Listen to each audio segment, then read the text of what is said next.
देश के गृह मंत्री अमित शाह की रैली को लेकर गोहाना हुआ छावनी में तब्दील। पुलिस प्रशासन द्वारा शहर के चारों तरफ बैरिकेड लगाकर गहनता से जांच की जा रही है।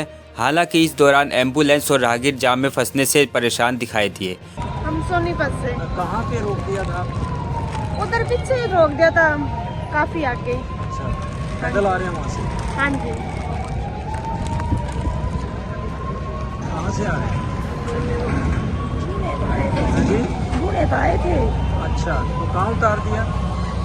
कहाँ उतार दिया? उसी उतार दिया। मन तो देर में क्या परेशानी हो रही है काफी? ये तरह परेशानी तो होएगी। न्यू को आगे गाड़ी ना जाती। प्रशासन द्वारा आज गृह मंत्री के रूट प्लान के हिसाब से रिहर्सल भी की गई। भाजपा प्रदेश अध्यक्ष ओम प्रकाश धनखड़ ने आज रैली स्थल का निरीक्षण करने के उपरांत प्रेस से बात करते हुए कहा कि कल गोहाना में केंद्रीय गृह मंत्री अमित शाह की ऐतिहासिक रैली होने जा रही है और भारी संख्या में लोग रैली में आने वाले हैं। इस दौरान उन्होंने किसानों, सरपंचों और सनातन के मुद्दे पर खुलकर बात की। कल गोहाना में एक ऐतिहासिक रैली देश के गृह मंत्री अमित शाह जी की होने जा रही है। उसकी तैयारियों का जायजा लेने के लिए मैं इस समय यहाँ सभा स्थल पर मौजूद हूँ। ये रैली ऐतिहासिक होगी। बहुत बड़ी संख्या में लोग इस लोकसभा से आने वाले हैं। कुछ लोगों का चाव हम रोक नहीं पाएंगे। आस पड़ोस के भी लोग सहभागी होंगे कि हरियाणा भर से जैसे हमको लोग कह रहे हैं कि भाई एक लोकसभा है वो तो ठीक है, लेकिन हम तो अमित शाह जी की रैली में आने ही वाले हैं। तो कार्यकर्ता और जनता बड़ी संख्या में कल इस रैली में पहुंचेगा और एक बड़ा जो है मैं कहूँगा कि जन संदेश यहाँ से अमित शाह जी के माध्यम से जाएगा। इससे पहले अमित शाह जी की एक रैली हमने फरीदाबाद में की थी, फरीदाबाद लोकसभा की, अक्टूबर महीने में। बहुत तगड़ी रैली हुई थी। जगत प्रकाश नड्डा जी कैथल में आए थे, उनकी भी कुरुक्षेत्र सभा की एक तगड़ी रैली हुई थी। राजनाथ जी झज्जर आए थे, वो जिले की का प्रोग्राम था, वो भी तगड़ा प्रोग्राम हुआ था। और आने वाले समय में अन्य लोकसभाओं की भी इस प्रकार से रैलियां होंगी। ये एक ऐसा मौका है कि 2023 में मैं कह सकता हूं कि पहला कार्यक्रम, बड़ा आयोजन पहले महीने में ही गोहाना से इसका शंखनाद हो रहा है। और जो 2024 आप कह रहे हो कि उसकी तैयारियों की दृष्टि से जी जी, तो निश्चित रूप से अब समय नज़दीक आ गया है और भारतीय जनता पार्टी जहां हर बूथ पर अपनी टीम खड़ी कर रही है, हर पन्ने पर अपना पन्ना प्रमुख बना रही है, उसके साथ साथ आम जनता के बीच में भी रैलियों के माध्यम से और जनसंपर्क के माध्यम से पहुंच रही है और केंद्र और राज्य सरकार की उपलब्धियों को पहुंचा रही है। छोटी छोटी भी कोई बात हमारे गौरव की हो जाती थी तो वर्षों तक हम याद रखते थे, लेकिन ये साल SCO की अध्यक्षता, G20 की अध्यक्षता, ऐसे भारत के लिए बहुत ही गौरवपूर्ण पल ये हैं। और जिस प्रकार से नरेंद्र मोदी जी के नेतृत्व में भारत की अर्थव्यवस्था मजबूत हो रही है और आसपास के देश ढह रहे हैं, पाकिस्तान चाहे हम देखें, श्रीलंका देखें, यूरोप की इकोनॉमी पे जो प्रेशर है वो देखें, अमेरिका की इकोनॉमी पे प्रेशर देखें, जिस प्रकार से महामारियों से निपटने में भारत सबसे आगे बढ़ा है और हमारे जिनको महाशक्तियाँ कहते थे वो विफल हो रहे हैं, चाहे चाइना है, चाहे बाकी कंट्रीज हैं। फिजर जैसी बड़ी भारी अंतर्राष्ट्रीय कंपनी की वैक्सीन फेल हुई है। इस सारे में दुनिया भारत की तरफ देख रही है और ऐसे मौके पर जो है इस कार्यक्रम का उस साल में होना, मैं कहूँगा कि ये पूरे हरियाणा के लिए एक महत्वपूर्ण संदेश छोड़कर जाएगा। देखिए, कांग्रेसियों को पहले अपनी जो ऊपर की टीम है उसके दिल जोड़ने पड़ेंगे। राहुल जी कह के भी गए थे कि भाई मोहब्बत की दुकान खोलो, लेकिन अभी कोई मीटिंग हुई तो उसमें वो हाजिर ही नहीं थे, क्योंकि सबको मालूम है कि 2 अध्यक्षों को जानबूझकर विफल किया गया। जो अशोक तंवर थे वो बहुत अच्छा काम कर सकते थे, नौजवान थे, उत्साही थे, उनको नहीं करने दिया गया, बल्कि लठियाया गया उनको। शैलजा जी को टीम तक नहीं बनाने दी गई।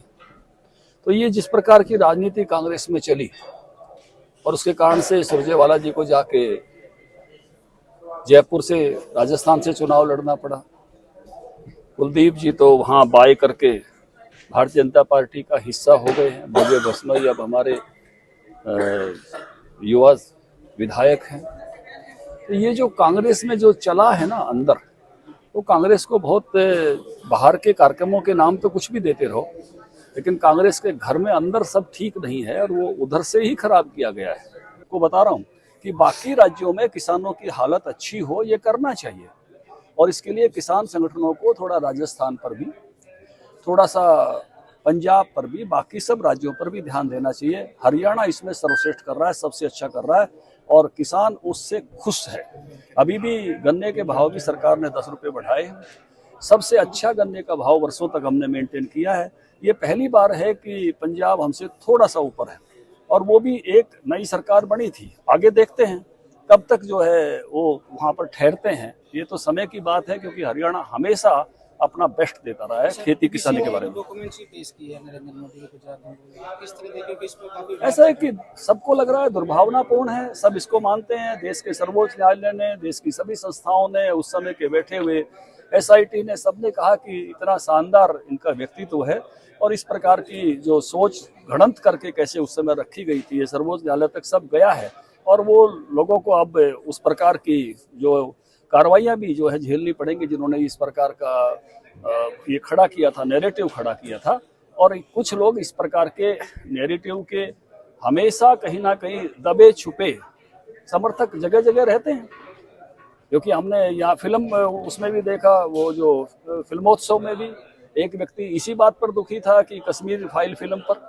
तो ये जो अलग नैरेटिव वाले लोग हैं, ये हमेशा कहीं ना कहीं रहेंगे, लेकिन भारत सही नैरेटिव को समझता है, और भारत का नेतृत्व इस समय शानदार नेतृत्व है। पूरी दुनिया भारत की तरफ देख रही है कि कोई रास्ता दिखा सकता है इस मौके पर, तो भारत दिखा सकता है। देखिए, अच्छा है, कुछ लोगों को सनातन समझ आएगा।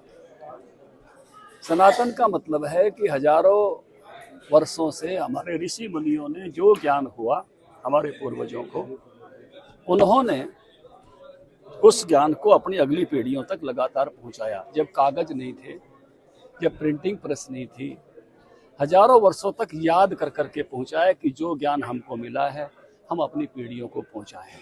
भारत की एक बहुत ही सुंदर विशेषता रही है कि भारत ने कभी भी किसी किताब को अंतिम नहीं कहा, किसी बात को अंतिम नहीं कहा। सनातन कहता है चरय वैति नेति नेति, कि जो ज्ञान हमने था वो दे दिया, अब अपने आत्मा के प्रकाश में आत्म दीपो भव, आगे बढ़ो आगे बढ़ो। दिक्कत उनकी है, कोई 2500 साल पुरानी किताब पर रुक गए कि इससे आगे ज्ञान नहीं है, पृथ्वी को चपटी बता के रुक गए।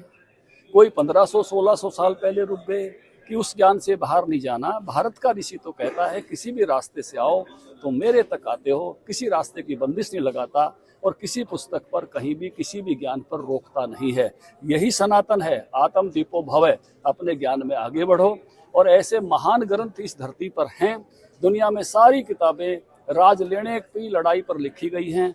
भारत में रामायण एक ऐसी पुस्तक है जो राज नहीं लेने की वैल्यूज पर लिखी गई है। ये बहुत बड़ी बात है, बहुत बड़ी वैल्यू है। लंका जीतने के बाद भी राम उसके भाई को सौंप कर आते हैं, और दोनों भाइयों में राज नहीं लेने की लड़ाई है। भरत कहता है कि मैं नहीं, राम कहता है मैं नहीं। वार ऑफ वैल्यूज है, मूल्यों का युद्ध है। तो ये बहुत ऊंची परंपरा है।